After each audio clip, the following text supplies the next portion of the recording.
Tahun lepas, pasukan bawah 23 Indonesia kalahkan Korea untuk ke separuh akhir Piala Asia 2024 bawah 23 tahun. Semalam, pasukan bawah 17 tahun Indonesia kalahkan Korea di peringkat kumpulan Piala Asia bawah 17 tahun. Ini sebenarnya pencapaian yang luar biasa yang perlu kita jadikan teladan, memandangkan yang bermainnya adalah anak tempatan Indonesia dan mereka ini akan menjadi pelapis bagi skuad utama Indonesia pada masa hadapan. Kalau kita nak lahirkan lebih ramai pemain tempatan berkualiti untuk menyaingi pemain asing dalam skuad utama kebangsaan, maka amatlah penting untuk kita fokus perkasakan pemain tempatan di peringkat bawah akar umbi ni.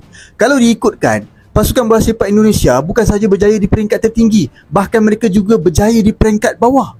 Jadi kita di Malaysia pun kena pulun habis persiapkan pemain ubi tempatan kita ni supaya kelak mereka dapat bantu skuad utama. Setuju tak? Rupa-rupanya hasil kemenangan Timnas Indonesia U17 ini juga menyita perhatian fans sepak bola dari Malaysia. Abang Takib dari Malaysia ini menyoroti bagaimana progres perkembangan sepak bola Indonesia bahkan ketika U23 mampu mengalahkan Korea dan juga bagaimana U17 juga mengikuti jejak kakak seniornya mengalahkan Timnas Korea U17. Mungkin abang dari Malaysia ini tidak menyangka kalau tim kelompok umur Timnas Indonesia pun progresnya juga luar biasa. Dan trio center back kita cukup baik.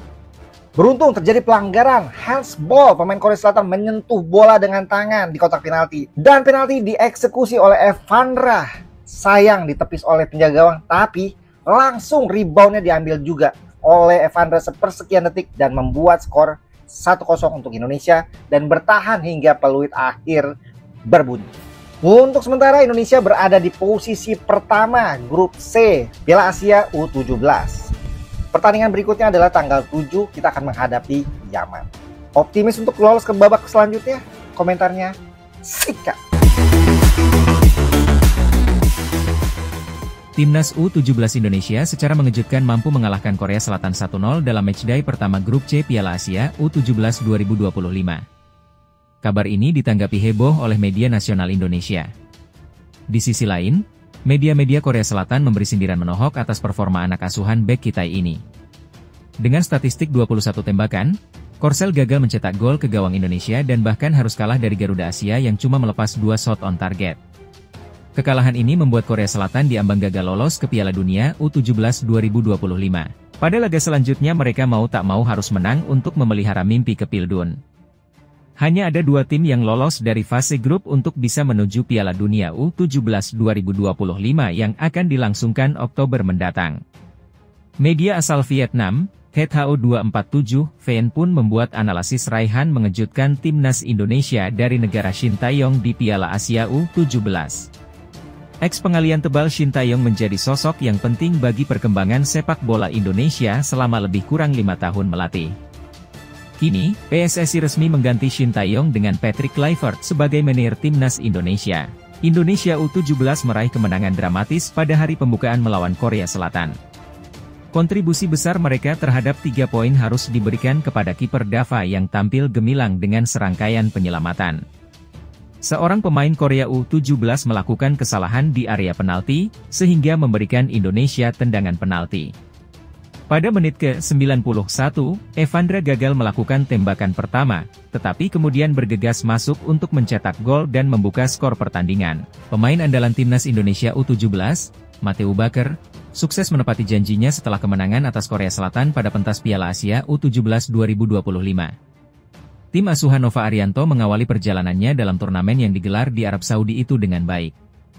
Bertanding di Stadion Prince Abdullah Al Faisal, Jeddah pada Jumat, 4 April 2025, kemarin, Garuda Asia sukses menang dengan skor 1-0 atas Korea Selatan.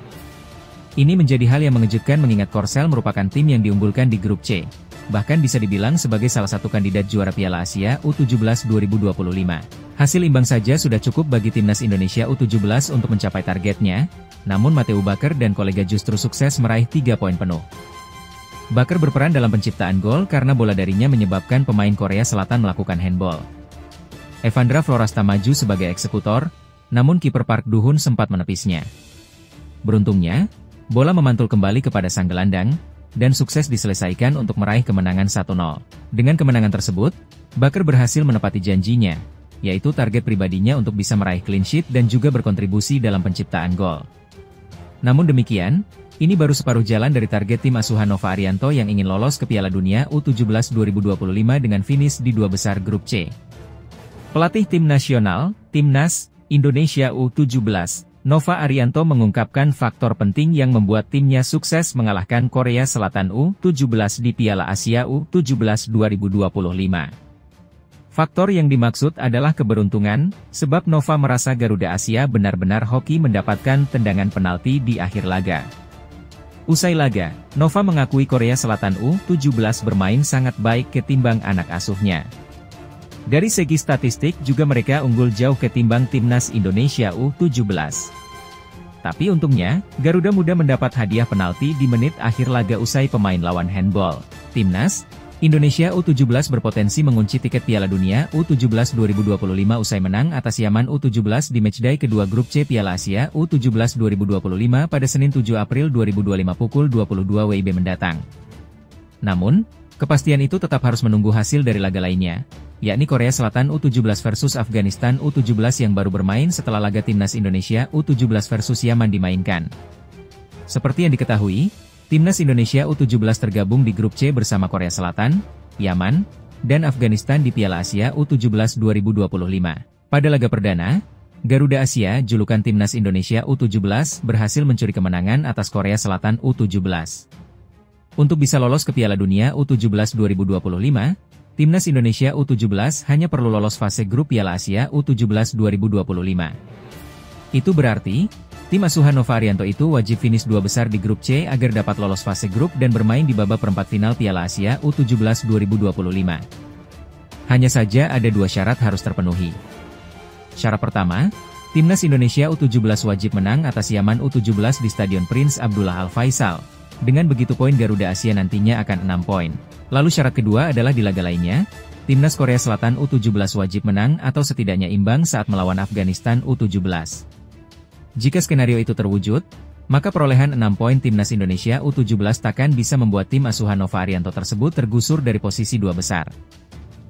Jadwal Timnas U17 Indonesia di Piala Asia U17 2025 berikutnya adalah menghadapi Yaman pada laga kedua grup C pada Senin, 7 April 2025.